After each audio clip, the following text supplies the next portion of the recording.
Good afternoon. I'm Jeff Murrah, and I want to welcome you to True Texas History.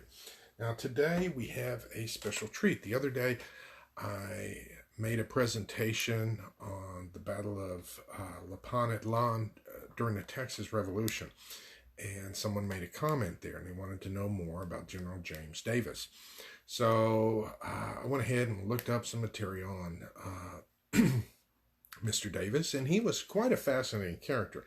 And also, there was another engagement fought there at Fort Lipantitlan in 1842 after Texas had gained its independence. But I'm going to be talking about that here in a moment.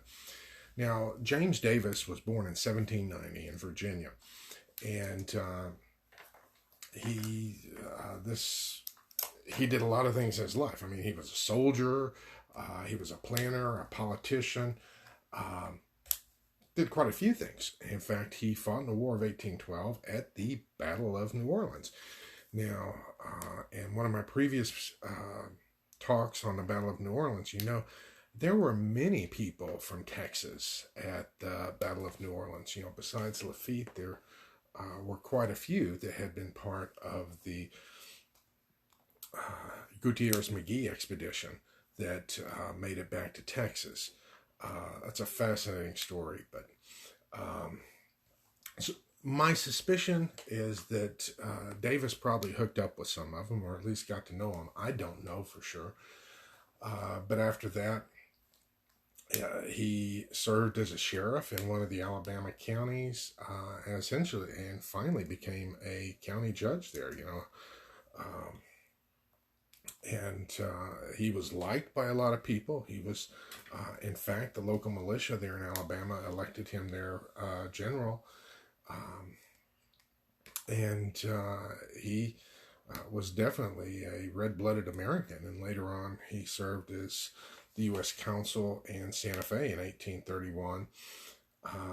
And then he moved to Texas in 1834. Of course, 1834 was right before the Revolution. There was some unrest here in Texas as we dealt with Mexican oppression, and he eventually served on General Sam Houston's staff. He was, had experience in combat, judge, sheriff. He was quite a qualified man. Now, after the war, he served in the Republic of Texas Army. In fact, at one point, General Houston sent him to serve as the commander of the force sent to protect the Alabama Coshada Indians. So the Texas Army at times had to protect the Indians from the settlers. And then in July of 1842, when Antonio Canales, he's an interesting guy, kind of swaps back and forth with his loyalties. But at this point, he was definitely serving the Mexican army and involved in an incursion into Texas, and they fought at the Battle of Lipantitlan.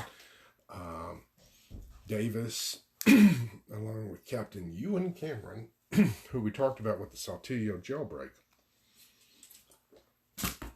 he was quite a ringtail tutor, but the two of them, with the Republic of Texas troops, defeated a Mexican force 3 times their size,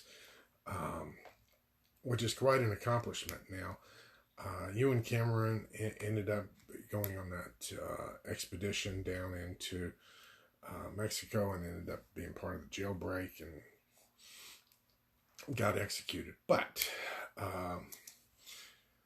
Davis, stayed in Texas, and he became part of the Convention of 1845, which drew up the Constitution for us to go ahead and become a state. And then he went on to be a delegate at the National Democratic Convention held in Baltimore in 1848.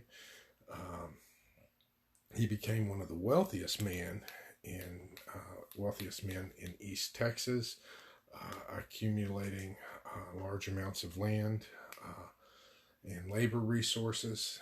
And later on, when he died in 1859, before the war between the states started, but prior to that, in 1848, he went ahead and gave a large portion of his land to establish a Baptist church in the area. He was a very giving man, and when he served in the Republic of Texas government, he was always advocating for homestead exemptions. He believed that home was a special place and needed to be treated as special. So we have him to be thankful for some of the laws and exemptions that we have here in the state of Texas, because we have some unique policies.